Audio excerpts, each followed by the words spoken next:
Welcome to Pallavi TV.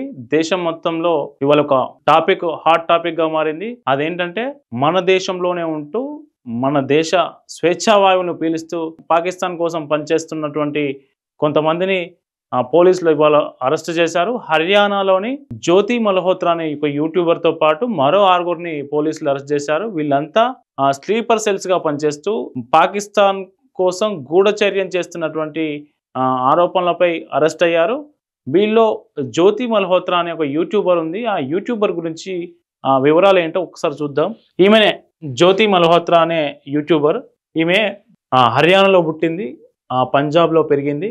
ఈ రెండు రాష్ట్రాలతో పాటు పాకిస్తాన్, చైనా, ఇండోనేషియా లాంటి దేశాలు ట్రావెల్ చేస్తూ అక్కడున్న మార్కెట్లను, అక్కడున్న కల్చర్ను, అక్కడున్న సాంప్రదాయాల్ని చెప్తూ యూట్యూబ్ ఛానల్ స్టార్ట్ చేసింది. ఆ యూట్యూబ్ ఛానల్లో దగ్గర 3 లక్షల వరకు ఫాలోవర్స్ ఉన్నారు. ఇన్స్టాగ్రామ్లో కూడా ఈమె ఎక్కువ పోస్ట్ చేస్తుంది. అందులో కూడా 1,70,000 మంది ఫాలోవర్స్ ఉన్నారు. అయితే ఈ జ్యోతి మల్హోత్రా అనే ఈమె యూట్యూబరు గతంలో 2023లో ఈమె పాకిస్తాన్ వెళ్ళింది. కమిషన్ ఏజెంట్ల ద్వారా వీసా పొందిన ఈ యూట్యూబర్ పాకిస్తాన్ వెళ్ళింది. పాకిస్తాన్ వెళ్ళినప్పుడు అక్కడున్న డానిష్ ఎవరంటే మొన్నటి వరకు మన న్యూఢిల్లీలో పాక్ హై కమిషనర్ ఉంటాయి కదా, పాక్ హై కమిషన్లో పనిచేసే ఉద్యోగి డానిష్. ఆ డానిష్తో ఈమెకు పరిచయం ఏర్పడింది. ఆ డానిష్ ఏం చేసిందంటే పాక్ ఇంటెలిజెన్స్ ఆపరేటివ్ ఉంటుంది కదా, దానికి ఈమెను పరిచయం చేసిండు.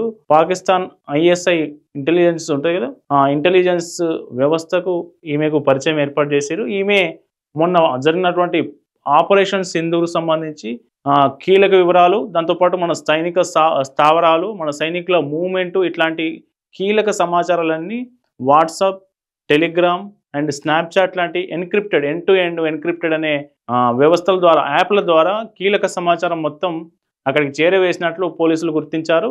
అయితే మొన్న ఆపరేషన్ సింధూర్ కంటే ముందు ఏదైతే పహల్గామ్ ఉగ్రదాడి జరిగిన తర్వాత పాకిస్తాన్తో ఉన్నటువంటి అన్ని సంబంధాలను మనం రద్దు చేసుకున్నాం కదా, అప్పుడే ఆ సందర్భంలోనే న్యూఢిల్లీలో ఉన్నటువంటి డానిష్ అనే వ్యక్తి భారత ప్రభుత్వం తిరస్కరించి అతని దేశానికి పంపించేసింది. అయితే ఆ డానిష్ గురించి, అసలు ఈ డానిష్ అనేటోడు ఏం చేస్తాడు, ఏం కథ అని వాని పూర్వాపరాలు దవ్వుతుంటే ఈ జ్యోతి మల్హోత్రాతో లింకులు మనకు కనిపించాయి. వీళ్ళిద్దరు కలిసి ఇండోనేషియా కూడా వెళ్ళినట్టు పోలీసులు గుర్తించారు.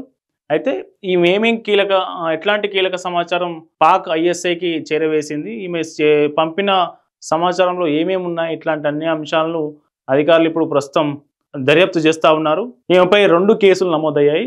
ఆ 2 కేసులు ఏంటంటే అఫీషియల్ సీక్రెట్ యాక్ట్ 1922లోని 2, 3, 4 సెక్షన్లు, దాంతోపాటు BNS యాక్ట్ 152 కింద, ఈ 2 సెక్షన్ల కింద ఆమెపై కేసులు నమోదయ్యాయి.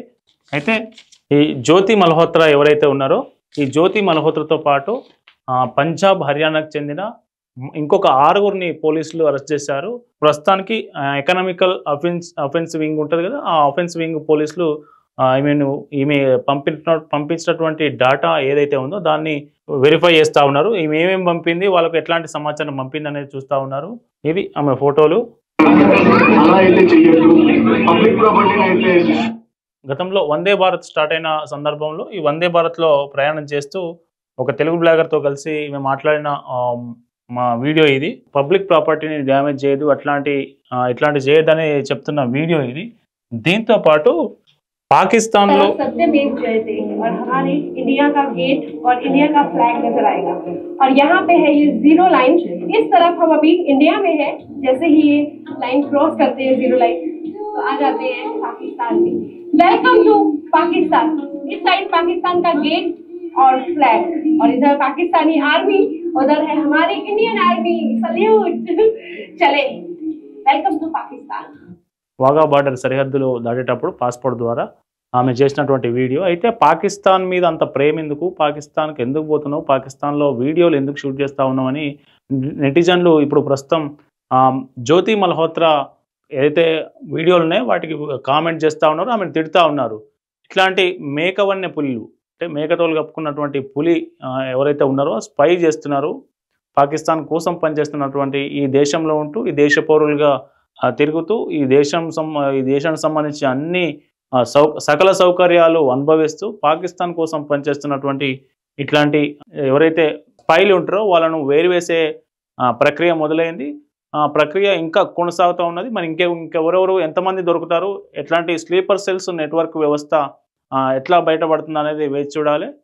ప్రస్తుతానికైతే ఈమెతో పాటు ఇంకో 6గురిని అరెస్ట్ చేశారు. దీనిపై కేంద్ర దర్యాప్తు సంస్థలు కూడా ఎన్ఐఏ కావచ్చు, రా కావచ్చు, ఇట్లాంటి దర్యాప్తు సంస్థలు కూడా ఇట్లాంటి వ్యక్తులపై ఎవరైతే స్పైగా పనిచేస్తున్నటువంటి వ్యక్తులు ఎవరున్నారో వాళ్ళపై కూడా దృష్టి సారించిందని చెప్పవచ్చు.